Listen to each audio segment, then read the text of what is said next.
Shalom dan selamat beraktivitas untuk kita sekalian. Saat ini kita akan masuk dalam materi mengenai kitab nabi-nabi kecil, yaitu kitab yang dimulai dari Nabi Hosea hingga sampai kepada Maleaki.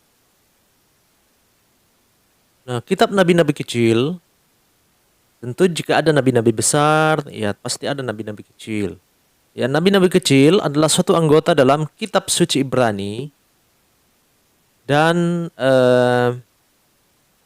itu masuk dalam anggota perjanjian lama di Alkitab Kristen ya tentunya. Kemudian 12 orang di situ dihubungkan namanya dengan kitab-kitab dalam anggota ini yang dalam bahasa Aram juga dikenal dengan nama Trei Asar. Ya, bahasa Ibraninya ya, artinya itu 12. Istilah kecil di sini merujuk pada panjang kitab-kitab tersebut. Ya, bukan letaknya yang penting atau tak sama ya. Namun kita lihat nabi-nabi agung itu sebagai kitab-kitab kenabian yang semakin panjang di dalam Alkitab atau dan Tanak ya. Jadi bukan letaknya yang penting atau tidak. Tetapi ya kitab-kitab yang paling panjang itu digolongkan sebagai kitab nabi-nabi besar ya. Nah, dalam kitab suci Ibrani ditulis tulisan-tulisan para nabi kecil ini itu diasumsikan sebagai satu kitab. Sementara dalam Alkitab Kristen itu masing-masing diasumsikan sebagai kitab yang terpisah. Nah, kedua belas kitab yang tergolong dalam nabi-nabi kecil dalam Alkitab adalah sebagai berikut. Ya, kita lihat. Nah, di situ ada kitab nabi-nabi kecil, ya ada 12. Itu dari Hosea, Yoel, Amos, Obadya, Yunus, Mikha, Nahum, Habakuk, Sefanya, Hagai, Zakharia, Maleakhi. Jadi di situ ada 12 kitab nabi-nabi kecil. Nah, kita mulai dari Hosea.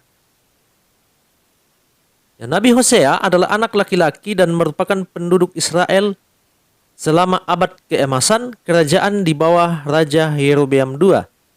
Ya, arti nama Hosea dalam perjanjian lama adalah pertolongan. Nama itu diambil dari kata Ibrani yang berarti keselamatan. Nah, penulis kitab ini tentu kita lihat bahwa yang menulis itu diperkirakan adalah Hosea sendiri. Dan itu ditulis sekitar kurun waktu antara tahun 755 sampai tahun 725 sesudah Masehi. Nah, tujuan penulisannya itu tentu untuk memberitahukan kepada bangsa Israel bahwa mereka harus menyesali perbuatan mereka dan kembali kepada Tuhan. Dia menunjukkan bahwa Allah bangsa Israel merupakan Allah yang sabar dan pengasih yang mengingat janjinya kepada orang yang beriman kepadanya. Nah, di situ ada latar belakang, ya bisa kalian lihat. Hosea melaksanakan tugasnya sebagai nabi sekitar tahun 750 sebelum Masehi di Kerajaan Utara. Ia berkarya pada masa yang sama dengan Amos dan Yesaya, yaitu sekitar zaman Uzia, yaitu sekitar tahun 781 sampai 742 sudah Masehi. Kemudian Yotam itu di situ tahun 740 sampai tahun 736 sesudah Masehi. Kemudian Raja Ahaz itu tahun 736 sampai tahun 716 sebelum Masehi, dan Hizkia tahun 716 sampai 687 sebelum Masehi. Dan kemungkinan besar ia ikut mengalami perang Siro Efraim yang terjadi sekitar tahun 725 sebelum Masehi. Dan ia pun mengalami masa-masa kekacauan, ya menjelang kehancuran kerajaan dan kemungkinan pada saat peristiwa kehancuran Samaria pada tahun 722 sebelum Masehi. Tanda-tanda kehancuran itu telah tampak. Ya, ketika banyak ibadah umat Israel hanya bersifat lahiriah, pemujaan terhadap berhala, ketidakpercayaan pada Allah, dan kekejaman dan pembunuhan. Nah, tema-tema utama di situ adalah perkawinan Hosea dan Baalisme. Nah, di situ kalian bisa baca sendiri ya, bahwa pilihan penafsiran yang terbaik adalah pandangan bahwa benar-benar Hosea telah menikah dengan seorang wanita pelacur ya bernama Gomer, dan versi ini memberi analogi yang paling lengkap mengenai perjalanan rohani Israel dengan Allah atau Yahweh yang mengadakan perjanjian dengannya. Kemudian yang berikut adalah Baalisme. Nah, berdasarkan ketentuan-ketentuan perjanjian Israel dengan Yahweh, Yahweh itu adalah Allah ya dalam bahasa perjanjian lama. Bangsa itu terikat sumpah hanya untuk menyembah Dia saja. Umat itu tidak hanya melakukan penyembahan kepada Baal saja, mereka juga melakukan di dalam berbagai perbuatan seks yang berhubungan dengan upacara penyembahan dewa kesuburan orang-orang Kanaan. Oke, kita masuk dalam kitab Yoel. Kitab Yoel itu menceritakan tentang bencana yang menimpa umat Israel dan ajakan Nabi Yoel kepada para imam dan seluruh umat untuk bertobat. Bencana alam merupakan pendahuluan sebelum datangnya hari Tuhan atau akhir zaman. Penulis kitab ini diperkirakan adalah yang penulis itu adalah Nabi Yoel sendiri, dan tanggal penulisan itu kitab Yoel diperkirakan dituliskan dalam kurun waktu antara tahun 835 sampai 800 sebelum Masehi. Kemudian tujuan dan pesan yaitu untuk mengenai hari Tuhan. Nah, latar belakang, Nabi Yoel hidup diperkirakan jauh setelah kembalinya Israel dari pembuangan di Babel dan berkarya sekitar tahun 400 sebelum Masehi. Kehidupan religius waktu itu cukup kuat dikuasai oleh para imam, kenisa, dan sudah dibangun dan digunakan sebagai tempat ibadah negara dalam kondisi politik dan keagamaan yang baik. Bangsa Israel hidup dalam semangat beribadah yang tinggi yang ditunjukkan dengan semangat umat untuk bertobat dan berdoa. Akan tetapi kondisi tersebut menyebabkan Israel menjadi kelompok yang sangat memikirkan, terbatas pada kepentingan ke dalam dan kurang berperan dalam lingkungan yang lebih luas. Nah, ada tema-tema utamanya itu yang pertama tulah belalang. Pernyataan ini merupakan pertanda dari Tuhan. Orang benar akan dibenarkan dan orang fasik akan dihukum. Kemudian yang kedua adalah Yoel dan Pentakosta. Nubuat tentang hari Tuhan dalam kitab Yoel berkaitan dengan hari Pentakosta. Kita masuk dalam kitab Amos.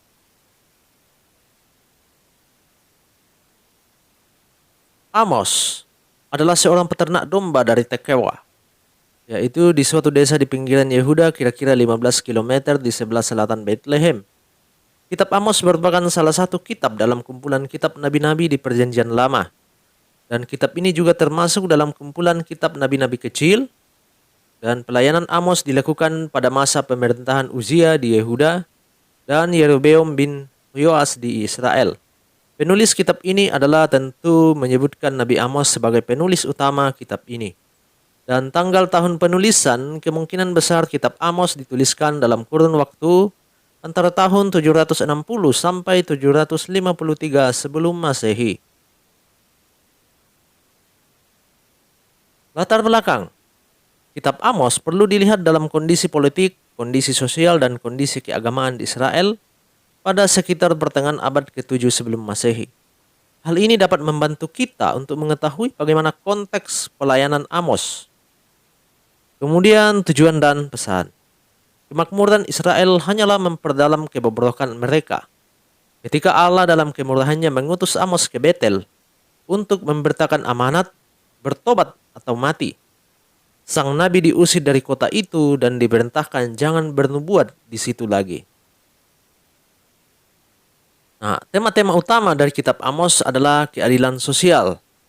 Amos menegur Israel karena ketidakmampuan mereka untuk berbuat jujur. Nah, kita masuk dalam kitab Obadya. Kitab yang menceritakan mengenai relasi Israel dengan Edom dan mengenai hari Tuhan. Dan secara garis besar, kitab Obadya menyampaikan pesan mengenai pembalasan.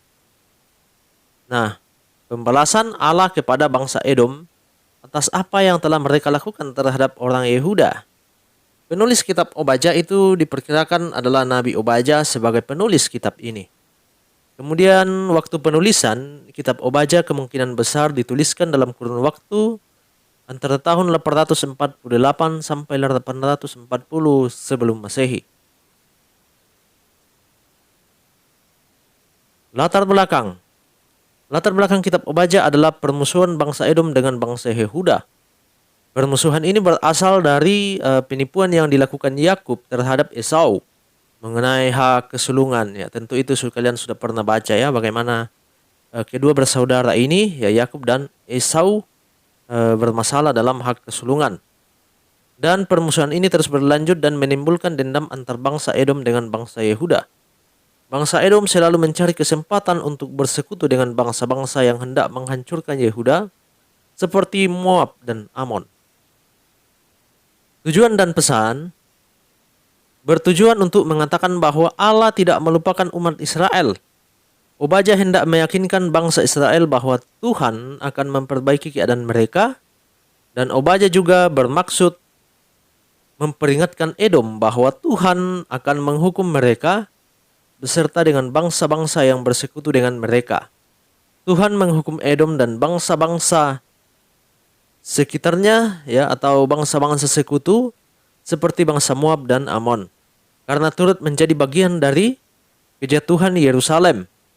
Tuhan akan menyatukan kembali bangsa Israel dan menempati apa yang pernah Ia janjikan mengenai kepemilikan tanah Israel. Nah, tema-tema utama di situ mengenai keangkuhan, kemudian hukuman pembalasan setimpal, kemudian hukuman universal, kemudian ada pemulihan. Ya, di situ bisa kalian baca apa bunyi dari tema-tema utama tersebut.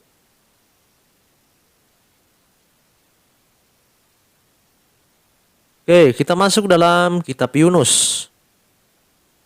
Kitab Yunus ini tidak berisi ucapan-ucapan sang nabi kepada Israel, melainkan menceritakan mengenai pengalaman Nabi Yunus ketika ia mencoba berangkat untuk menyampaikan perayaan Tuhan kepada penduduk kota Niniwe. Nah, penulis kitab Yunus ini menyatakan bahwa Nabi Yunus sebagai penulis kitab ini, dan tanggal penulisan kitab ini itu kemungkinan besar dituliskan dalam kurun waktu antara tahun 793 sampai 758 sesudah Masehi. Nah, latar belakang Yunus yang namanya berarti merpati diperkenalkan sebagai putra Amitai, dan ia disebut dalam 2 Raja-Raja 14 ayat 25 sebagai yang pertama itu nabi kepada kerajaan utara Israel semasa pemerintahan Yerobeam II. Kemudian yang kedua, ia berasal dari Gad Efer 3 km utara Nazaret di Galilea. Jadi, orang Farisi salah ketika mengatakan bahwa tidak pernah ada nabi dari Galilea. Itu dapat dibaca dalam Yohanes 7 ayat 52. Pelayanan nubuatan Yunus terjadi tidak lama sesudah masa pelayanan Elisa. Itu bertumpang tindih dengan masa pelayanan Amos. Itu bisa kalian baca di dalam kitab-kitab yang ada di situ. Dan diikuti oleh pelayanan Hosea, ya, dalam Hosea 1 ayat 1. Nah, tujuan dan pesan di situ, ya, bagaimana Tuhan berkuasa mutlak atas ciptaannya. Tetapi lebih-lebih buku ini menggambarkan Tuhan yang Maha Penyayang dan Pengampun. Tuhan yang lebih suka mengampuni dan menyelamatkan suatu bangsa daripada menghukum dan menghancurkannya, biarpun bangsa itu musuh umatnya sendiri. Nah, tema-tema utama di situ dapat kalian lihat. Yang pertama itu belas kasihan, kemarahan, dan teodis. Nah, kalau teodis itu adalah membenarkan cara-cara Allah. Ya, bagaimana orang Israel ketika memperhatikan teodis akan timbul pertanyaan, layakkah Allah marah? Tetapi dalam kisah Yunus pertanyaan itu tidak itu dibalik karena berkaitan dengan kemurahan hati Allah terhadap orang fasik. Ya, bagaimana dia masih memberikan kesempatan kepada kota Niniwe untuk bertobat. Ya, kita masuk dalam kitab Nabi Mika. Mika hidup di taman Nabi Yesaya, dan dia adalah seorang nabi yang berasal dari Moroshet, sebuah kota kecil yang terletak di daerah pembukitan Yehuda. Ia merupakan salah satu dari beberapa nabi yang secara khusus yang disebutkan dalam kitab nubuat yang lain. Nah, penulis kitab Mika adalah Nabi Mika sendiri. Dan tanggal tahun penulisan itu kemungkinan besar ditulis dalam kurun waktu antara tahun 735 sampai 708 sampai 700 sesudah Masehi. Nah, latar belakang di situ dapat kalian lihat ya, bagaimana Mika berkarya pada masa pemerintahan Yotam dan Raja Hizkia dan dari Yehuda. Ia diperkirakan hidup pada masa yang sama dengan Amos, Hosea, dan Yesaya. Dan teristimewa dengan Nabi Yesaya, ia memiliki hubungan rohani yang sangat dekat. Jadi di sini kemungkinan Yesaya adalah gurunya, ya. Dan pemberitaan mengenai keadilan sosial yang disuarakan oleh Nabi Amos juga mempengaruhi perwataannya. Sebab ia melihat bahwa korupsi merajalela dalam kehidupan Israel Utara dan Israel Selatan, terutama dilakukan oleh para pemimpin keagamaan. Nah, ada banyak tuan tanah yang menindas orang-orang miskin, penyelewengan hukum, dan ritual peribadatan yang tidak sungguh-sungguh. Nah, tujuan dan pesan dari penulisan kitab ini adalah mengungkapkan kebencian terhadap korupsi dan kepura-puraan yang dilakukan oleh Yerusalem dan para pemimpinnya. Nah, tema-tema lepas, ya, tema-tema utama di situ adalah sang pelepas, mengenai seorang raja pelepas yang akan menjadi alat Tuhan untuk menyelamatkan Israel dari musuh-musuhnya. Kemudian apa yang dituntut Tuhan? Itu dalam Mika pasal 6 ayat 8. Nah, kita masuk dalam kitab Nahum. Nahum adalah salah satu nabi perjanjian lama yang berkarya sebelum bangsa Israel atau Yehuda itu ditaklukkan dan penduduknya dibuang ke Babel. Ia hidup pada masa yang sama dengan Nabi Yeremia. Nah, penulis kitab ini mengidentifikasikan dirinya sebagai Nahum sendiri yang menulis. Tanggal penulisan kitab ini diperkirakan ditulis dalam kurun waktu antara tahun 663 sampai 612 sebelum Masehi. Dan dua peristiwa yang tercatat di kitab ini membantu penentuan kapan kita ini dituliskan. Latar belakang, di situ Nahum melaksanakan tugasnya sebagai nabi sekitar tahun 615 sebelum Masehi. Dan pada saat ia berkarya, Israel berada dalam kekuasaan bangsa Asyur. Asyur melakukan banyak kekacauan di seluruh wilayah kekuasaannya, termasuk di wilayah Yehuda. Raja-raja Asyur adalah raja yang suka berperang, sehingga Nahum secara sinis memberi gelar Raja Jarib kepada Asyur atau Niniwe. Nah, dan merupakan simbol segala kebobrokan mental dan moral kehidupan beragama, dan negara itu lama sekali menjajah Yehuda dan Israel. Nah, tujuan dan pesan, tujuannya itu menyatakan kehancuran Niniwe. Dan pesannya itu hari-hari kekuasaan Asyur sudah hampir diakhiri oleh Tuhan. Kemudian tema-tema utama Asyur dan perjanjian lama. Asyur menduduki tempat tertinggi, bahkan melebihi orang Filistin, sebagai penjahat paling kejam dari perjanjian lama. Kemudian kita masuk dalam kitab Habakuk. Kitab Habakuk dituliskan oleh Nabi Habakuk sekitar tahun 605 sebelum Masehi sampai 586 sebelum Masehi. Sebelum kerajaan Yehuda berada dalam pembuangan. Kitab ini merupakan kitab ke-8 dari ke-12 kitab nabi-nabi kecil. Penulis kitab ini hidup sesaman dengan seorang nabi yang bernama Yeremia. Ia merupakan seorang nabi yang berasal dari Yehuda. Nah, tujuan dan pesan itu supaya orang-orang Kristen mengerti tentang pertumbuhan iman serta membawa mereka kepada kedewasaan iman yang benar. Latar belakang, kitab Habakuk dilatar belakangi oleh situasi peperangan di mana ada beberapa bangsa yang terlibat. Salah satunya adalah bangsa Kasdim. Hal ini ditunjukkan dalam Habakuk pasal 1 ayat 6, di mana terdapat nama bangsa Kasdim, dan peperangan ini dimulai sekitar abad ke-7 sebelum Masehi, di mana pada masa ini orang Kasdim mampu menaklukkan Mesir yang diperintah oleh Firaun Neko di sungai Efrat.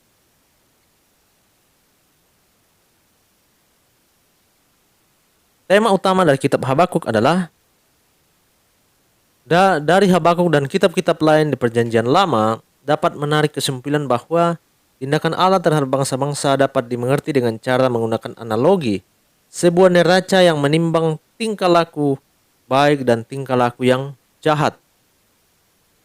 Kemudian kita masuk dalam Nabi Sefania.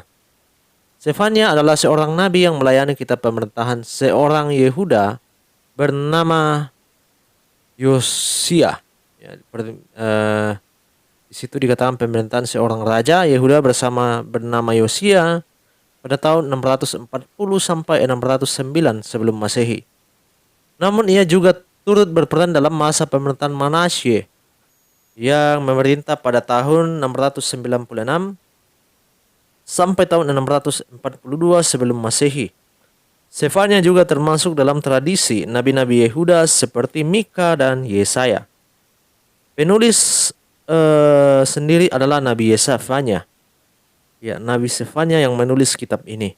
Waktu penulisan diperkirakan terjadi ketika masa pemerintahan Raja Yosia itu pada tahun 640 sampai 608 sebelum Masehi.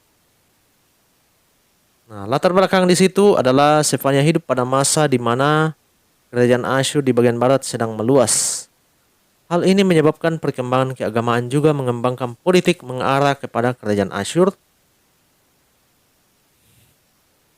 Agama yang berkaitan dengan bintang-bintang juga berkembang menjadi sesuatu yang terkenal, sehingga Manasye mendirikan sebuah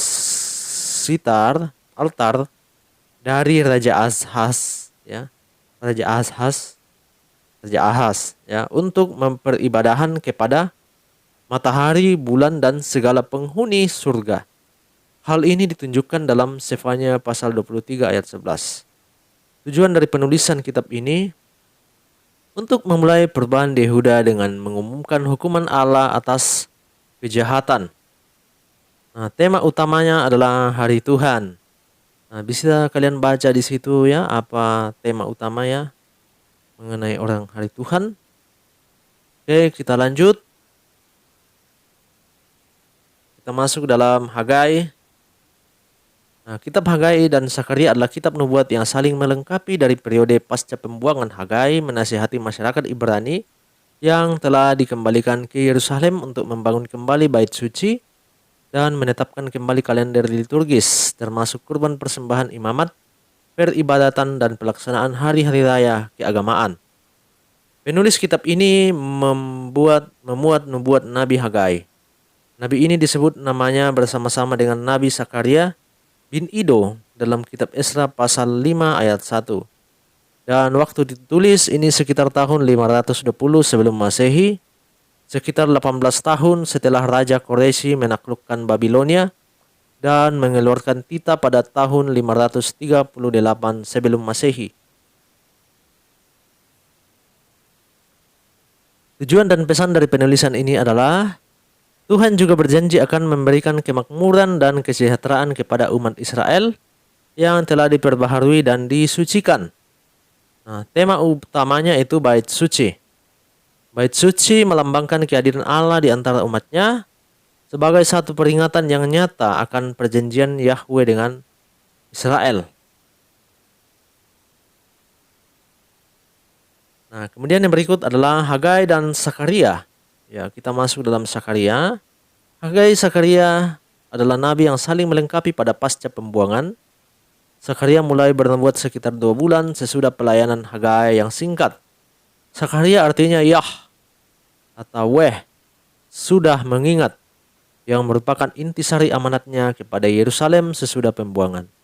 Penulis kitab ini diperkirakan Sakaria sendiri, dan waktu penulisan diperkirakan sama dengan kitab Hagai.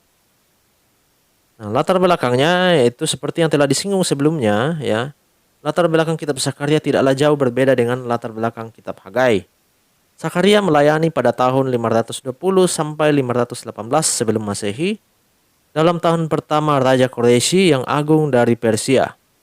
Dikeluarkan semacam keputusan untuk mengembalikan orang Yahudi yang terbuang di kerajaan Babel ke negerinya, dan Serubabel anak dari Shealtiel dan ahli waris resmi dari Raja Daud yang memimpin rombongan ini dalam perjalanan pulang ke negeri mereka.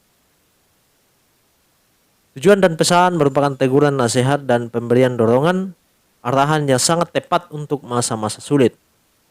Kemudian tema-tema utama bisa kalian baca di situ, Mesias dan eskatologi perjanjian lama.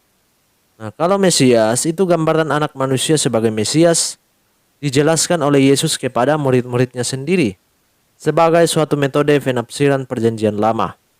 Dan eskatologi perjanjian lama itu adalah doktrin mengenai peristiwa-peristiwa akhir zaman atau penelaan mengenai berbagai peristiwa terakhir Sakaria. Tidak menggunakan ungkapan hari Tuhan dan kerajaan Allah. Kitab ini memberi sumbangan besar pada pengetahuan kita tentang pengertian orang Israel perihal peristiwa-peristiwa terakhir. Kita masuk dalam kitab yang terakhir, ya, kitab Maleakhi. Kitab Maleakhi merupakan salah satu kitab dalam perjanjian lama yang termasuk dalam kitab nabi-nabi kecil. Dan kitab ini merupakan kitab terakhir dalam perjanjian lama. Kitab Maleakhi juga menjadi kitab terakhir dari kitab nabi-nabi kecil. Hal ini menyebabkan Maleakhi dianggap sebagai suara yang terakhir di perjanjian lama. Penulis pendahuluan kitab ini menginformasikan bahwa penulisnya adalah Maleakhi sendiri. Waktu penulisan kitab hanya bisa mengetahui waktu pelayanan Maleakhi secara umum. Nama Maleakhi dalam tulisan Ezra Nehemia membuktikan bahwa Maleakhi melayani sesudah mereka berdua.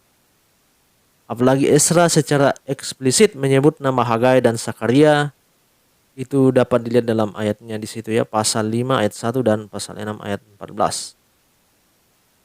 Latar belakangnya, kita hanya bisa mengetahui waktu pelayanan Maleakhi secara umum. Keterbatasan ini dipengaruhi oleh minimnya informasi historis yang eksplisit dalam kitab ini. Tidak ada petunjuk apapun tentang pemerintahan seorang raja maupun peristiwa alam tertentu. Tujuan dan pesan yaitu untuk bertobat dari dosa-dosa dan kemunafikan agama mereka sebelum Allah datang tiba-tiba dengan hukuman. Tema-tema utama itu perkawinan dan perceraian dan Elia sang nabi. Yang pertama di situ perkawinan dan perceraian. Perkawinan adalah suatu perjanjian kudus yang diberkati oleh Allah dan merupakan persatuan yang terhormat antara pria dan wanita untuk tujuan persekutuan dan membangun kehidupan berkeluarga. Dan perceraian menghancurkan ikatan perjanjian antara pasangan perkawinan. Kemudian Elia sang nabi. Tambahan kedua menghubungkan utusan perjanjian dengan penjelmaan kembali Elia. Elia dianggap sebagai pola dasar atau panutan untuk kegiatan bernubuat yang dikaitkan dengan perintis jalan. Ya, oke, untuk tugas itu nanti kalian bisa lihat dalam link Google Form yang akan saya bagikan dalam web, ya. Tentu ada di bagian bawah video ini. Dan setelah Anda absen, setelah itu Anda mengerjakan tugas dari materi ini. Oke, terima kasih dan salam sejahtera untuk kita sekalian. Selamat belajar dan senantiasa tetap sukses untuk kedepannya. Oke, terima kasih dan Tuhan memberkati kita sekalian. Shalom.